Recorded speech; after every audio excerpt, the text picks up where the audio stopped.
Well, hello everyone, and happy Monday. And I am the CEO and founder of Bailey Brown Business Consulting. I'm an award-winning entrepreneur and a multi-franchise owner, and a franchise owner that has built a business to 8 figures in revenue and also built a really large direct sales team to a 7-figure business. So I just wanted to reintroduce myself to you as you are tuning in. So today I'm excited about our topic. We're going to be talking about building your confidence in selling. And I wanted to talk about this topic because without sales, we really do not have the opportunity to make a profit. And they really go hand in hand, and nothing happens unless a sales happens first. So in order to build that confidence, I wanted to actually talk to you about, there are a few things that I believe that questions that you have to ask yourself. And the first one is, are you proud of the fact that you are, of the product that you're selling, or are you proud of the fact that you are actually in the business of sales, or you're a salesperson? So that's the first question I would pose to you in order to help you build that confidence. Are there aspects or they're part of the selling process that really makes you uncomfortable?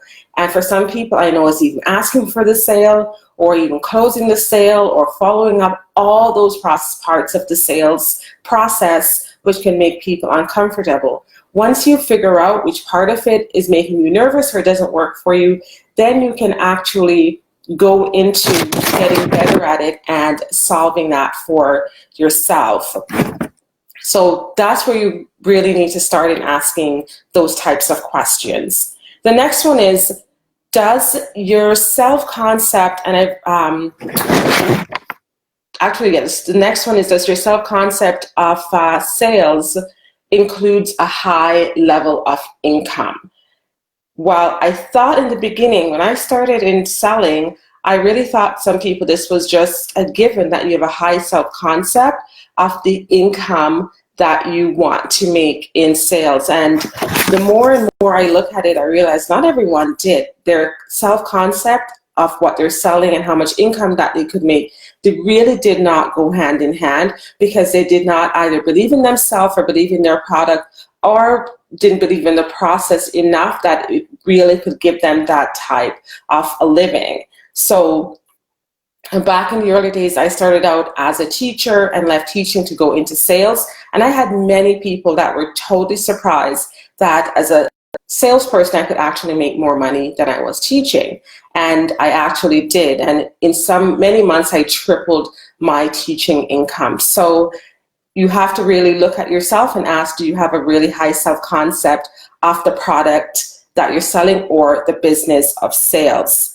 And our job really is to raise that self-concept, because in order for us to make the levels that we want, our self-concept has to match. And as Brian Tracy would say, you'll never earn much more or less than our self-concept level of income, right? So you'll never earn much more or much less than our self-concept level of income. So if we see ourselves really at a lower level, lower producing income, that's where we'll actually stay. So really think that one through.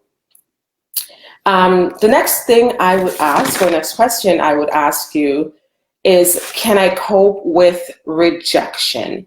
Now that is such a massive one for so many people. And the main reason some people actually say, I'm not going into sales, I'm not selling anything because I cannot handle someone saying no. So of all the things that we have to fear in life, who would actually have thought that the biggest one is actually hearing the words no, or the word no, 2 letters. But that's the biggest one. So can you actually handle those the rejection of unhearing someone saying no? Because there are 2 major obstacles that I realize in selling. The biggest one is from the aspect of the customer. They're afraid of making a mistake in the buying process. And on the other side, from the actual salesperson, they are also afraid of hearing the word no. So it's really as if both people are afraid of something. So you really have to get over that sense of rejection. Now, until a salesperson develops that self-confidence and the high self-concept and the resilience to bounce back, all aspects of sales will then be difficult. If you're afraid of that no, then it's going to continue to be difficult. The people that are the most successful are the ones who have reached a point where they are no longer afraid of rejection and hearing the word no. So the next question that I would ask was, am I in that top 20% of salespeople?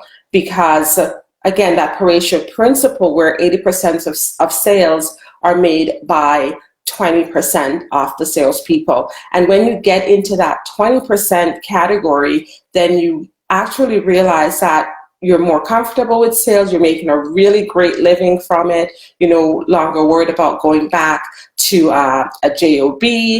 And that's the category that you want to get into when you're starting out, to get into that 20%, because a lot of those top selling, top organizations and top businesses, they're really just great selling organizations. They're really amazing at selling their products. And once you crack the code and gotten to that top 20%, then what you'll really need to do now is to try and work into maybe the top 4%, because that's where the mega incomes are earned and people are doing quite phenomenally at what they're actually selling. So I would say in order to really start building your confidence in selling, you really have to think about the product that you're selling. How do you feel about it? How do you feel about your role as a salesperson in your company or in your organization? And I've seen businesses where the owner, they're really great at producing things, coming up with the ideas, but often you may not be the best person to go out and sell the product. And sometimes you have to ask yourself, am I the best one to represent it, or do I need to get a salesperson out front who's really more comfortable in asking for the sale, not being afraid of the rejections and not being afraid of hearing no. So those are some of the things that you can look at in order to build that confidence. Also, just get good at it. Get good at asking more people, because the more no that you're hearing, I strongly believe it means that you're really working your business more frequently. If you're not hearing any no, if you haven't heard no recently, then I believe then you're not actually out there selling, and that's how you truly, truly build your self-confidence. And the longer you stick with it, sometimes what happens is we want to see the results too quickly, and we even quit too soon. So making sure that you're sticking with it longer, building that confidence, because it's like a muscle, and really do a deep dive and figure out which parts or which aspects of sales make me uncomfortable. Is it in the asking? Is it in the following up to call someone again to see where they're at? Is it the closing the sales where I don't have the right words to say, you're not sure what to do with it, how to handle it?